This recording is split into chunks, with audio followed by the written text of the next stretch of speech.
Sebelum lanjut ke videonya, perkenalkan saya terlebih dahulu. Nama Deka Setiawan, jurusan Hukum Tata Negara, NIM 1519092, dengan tema Pendekatan Ilmu Tasawuf terhadap Pandemi Corona. Di sini saya akan menjelaskan sesuatu yang tidak asing lagi di telinga kalian, bahkan bisa terdengar saat kalian sedang nyantai, Kemarin sore sudah ada 19 kasus infeksi virus corona Indonesia. sedang sebat, atau bahkan sedang buang air besar. Dan baru saja beberapa saat yang lalu Ahmad Yuryanto. Namun sesuatu ini asing di penglihatan kita karena sesuatu ini tidak bisa kita lihat hanya dengan mata telanjang, melainkan harus dengan indera keenam. Dan kalau bisa dilihat, pengen tak. Ih, ih, ih.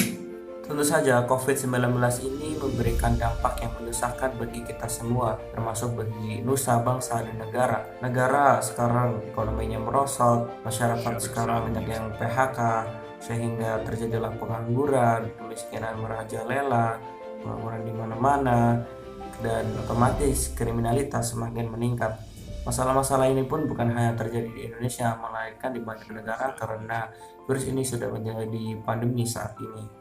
Dan terlepas apakah COVID ini buatan manusia ataupun bukan, yang pasti COVID-19 ini tentu saja ada campur tangan Allah Subhanahu wa taala. Karena bagaimanapun virus adalah makhluk ciptaan Allah. Oleh karena itu segala sesuatu pasti ditentukan oleh Allah Subhanahu wa taala. Jadi tidak usah takut virus corona, tapi lebih takutlah kalian kepada Allah Subhanahu wa taala.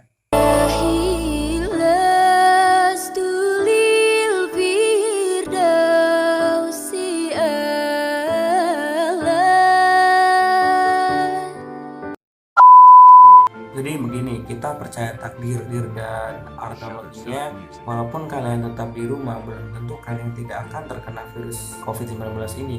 Siapa tahu ada orang yang tiba-tiba bertanya ke kalian, membawa virus, dan kalian tertular, dan belum tentu orang-orang yang berada di luar dan terkena virus.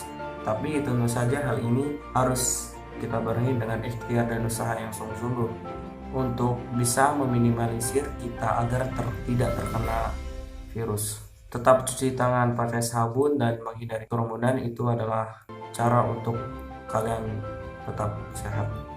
Dan bisa saya katakan virus ini adalah tidak berbahaya. Bagaimana bisa disebut bahaya jika positif saja tidak ada gejala? Lebih ganas dan lebih berbahaya penyakit lain seperti jantung ataupun kanker ataupun diabetes ataupun stroke, itu lebih berbahaya dan mematikan ketimbang virus ini.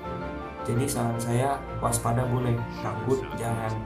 Bahkan masih banyak kok yang sembuh dari virus ini, dan tentunya imun sangat berperan untuk melawan virus ini.